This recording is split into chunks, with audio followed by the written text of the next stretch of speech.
January the 5th. Let's get it. So, watching the Spurs and the Bucks last night made me think what the Spurs may be on right now, what their focus is. I think right now their number one focus is development.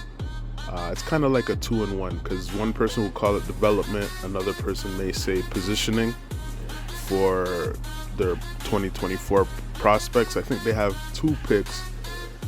One, obviously, from the Toronto Raptors, and I think they have their own pick, so they'll be getting some nice picks if they stay in a position they're in. So their main focus looks to be to develop their core right now, which looks to be Sochan, of course, Wembanyama, Devin Vassell. I'm not too sure about Keldon Johnson. I like his game, but the consistency I'm not too sure about, and I'm not sure how big they are on him yet. Maybe that's one of the things they're trying to figure out too. Trey Jones, I'm not too sure. He's starting to look more and more like a really good backup, kind of like Patty Mills. So maybe going into the 2024 draft, maybe the Spurs are looking for a really good point guard. Also, it looks like Popovich is passing on, all the knowledge he has to, whether it's to the players, to the organization, before he leaves. I was thinking maybe he would go into management after, but it doesn't look to be like that. It looks like he's trying to just pass on everything he knows from the head coach standpoint, and once he walks away, that might be it. And I think that's going to be his decision, because I think the organization would love to keep him around, especially in management, but I don't think Popovich wants to do that. I could be wrong, but we'll see. All in all, I think the Spurs' future is definitely bright. Regardless how their season may look this year, maybe what I thought they would do this year, maybe that's what they'll do next year with even more talent on the roster.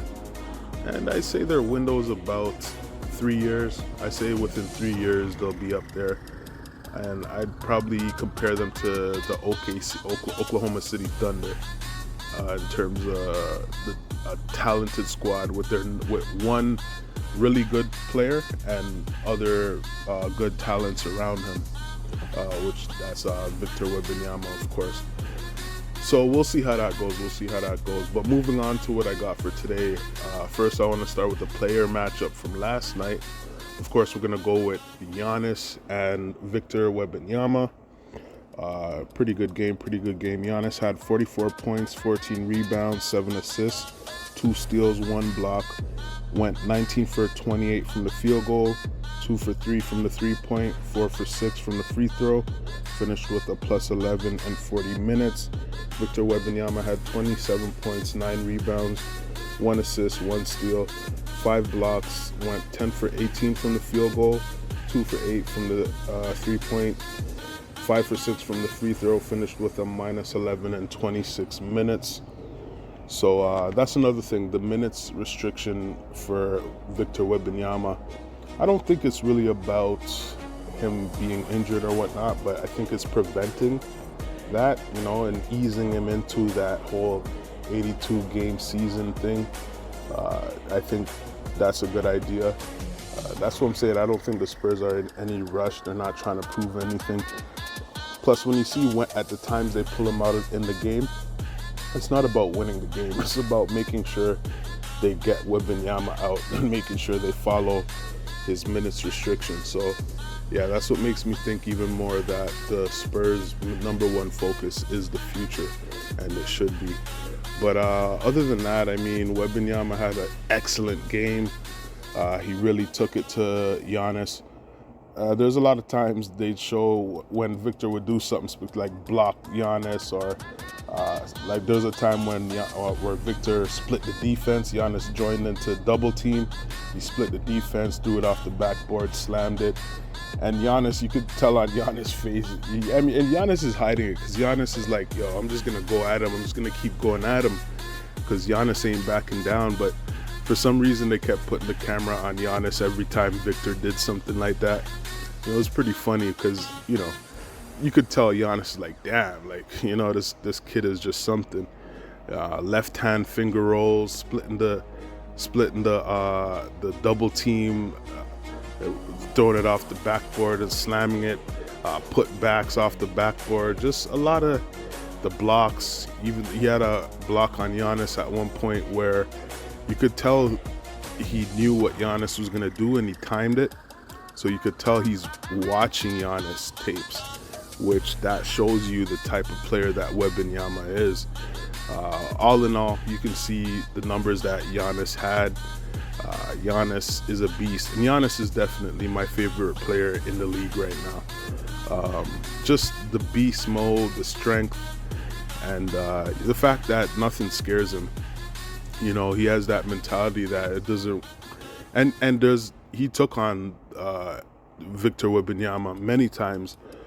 He took him on physically. Wembanyama couldn't really take Giannis head on, but there's many times where he did help, and he got crucial blocks, especially that around in the fourth quarter when it was coming down to the end of the game. That last crucial block on Giannis. So it was just a really good game, but we're definitely going to give it to Giannis. Giannis had a crazy game. They did win. The Bucks, I think they're still struggling because it shouldn't have been so close, but definitely we'll give it to Giannis. So what do we got? What else we got today? Okay, so in terms of the picks, again, I went with the Spurs plus 9.5. The score again, 125 for the Bucks, 121 for the Spurs. I did lose my pick when the Bucks went against the Pacers. I had the Bucks minus 2.5, and the way they lost that game made me think that they'd struggle against the Spurs, which they did. And I'm not sure what the issue is with the Bucks. They should be playing better. They did look better in terms of their energy, but like I said, it shouldn't have been such a close game. There was a point where I think it was a tie game and they pulled Victor Wembanyama out of the game, and the Bucks still couldn't capitalize on that. So yeah, I'm not really too sure. Even though the Bucks are in second, I don't know. They just don't look so good right now. So I don't know. I'm gonna keep an eye on them and see how they do moving on. But what we got for today? What's the pick I got? I think I got the Magics plus 9.5 going up against the Denver Nuggets, and the Magics are out Franz Wagner. Plus their center, I think, what's his name, Batads or something like that. He's gonna have the tough task of taking on Nikola Jokic. I think that's gonna be a blowout.